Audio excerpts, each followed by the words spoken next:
Quelle est votre lecture sur la rencontre surprise d'hier à Doha entre Félix Tshisekedi et Paul Kagame? Cette rencontre a été clôturée par un communiqué qui fait état d'une rencontre et de la décision d'un cessez-le-feu immédiat et inconditionnel. C'est un cessez-le-feu, oui, mais ce n'est pas un cessez-la-guerre. Donc il y a des raisons d'être optimiste parce qu'effectivement c'est un pas majeur dans le plan diplomatique, mais ce n'est pas parce qu'il y a un cessez-le-feu que la guerre pour autant s'arrête. Donc la prudence demeure le principe.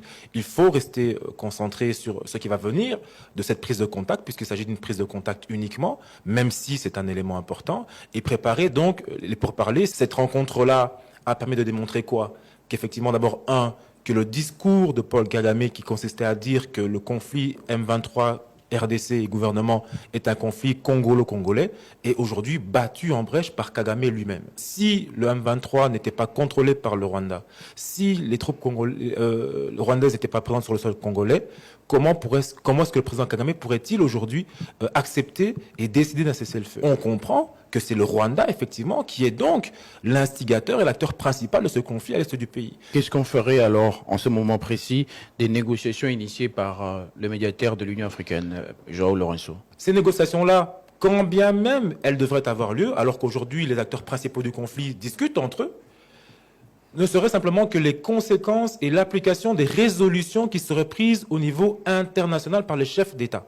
Cette rencontre qui a eu lieu hier entre le président Kagame et Tshisekedi est une gifle pour l'opposition congolaise qui s'était réjouie de négociations indirectes entre le M23, sous-traité, et le gouvernement congolais. Envol, SID, LGD, l'Église catholique et même certains opposants politiques aujourd'hui libérés ont dit par des communiqués, par des tweets, qu'ils étaient favorables à des discussions directes M23 gouvernement. Aujourd'hui, le chef de l'État a démontré qu'effectivement, les vraies discussions devaient avoir lieu entre les vrais acteurs, c'est-à-dire entre président à président, et que le conflit est international. Ça démontre quoi? Ça démontre que ces opposants ont eu une mauvaise lecture de ce qu'est le conflit et de ce que sont les vrais interlocuteurs congolais. Quelle devrait être leur attitude maintenant? Justement, lorsqu'ils ont fait ces communiqués pour dire qu'ils étaient favorables aux discussions M23 gouvernement, aujourd'hui que le président Tshisekedi a discuté directement pour des pourparlers à cesser le feu avec le président rwandais, est-ce que ces opposants, aujourd'hui, seront-ils prêts à faire un communiqué pour dire qu'ils se sont trompés?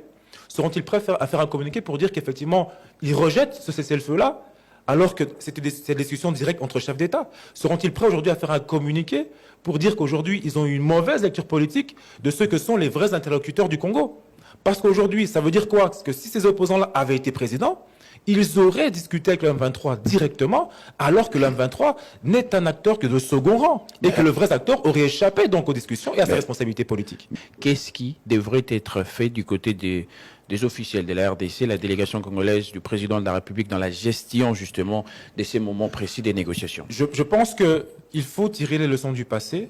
Le régime passé a péché, à mon avis, essentiellement dans le fait de mystifier le dossier rwandais de la guerre à l'Est. Je pense que le gouvernement actuel doit, à mon avis, démystifier toutes les questions qui ont trait au Rwanda et à la guerre à l'Est. Il faut, et je pense que les Congolais ont droit à la transparence totale sur ce qui est fait en République démocratique du Congo, sur ce qui est négocié pour la République démocratique du Congo.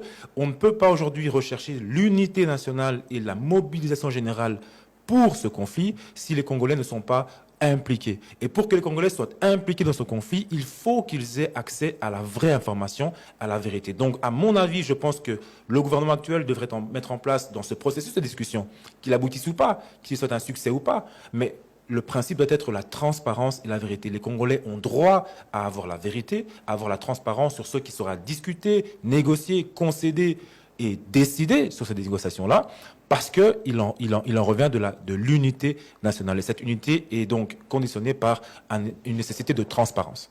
Merci beaucoup. C'est moi qui vous remercie.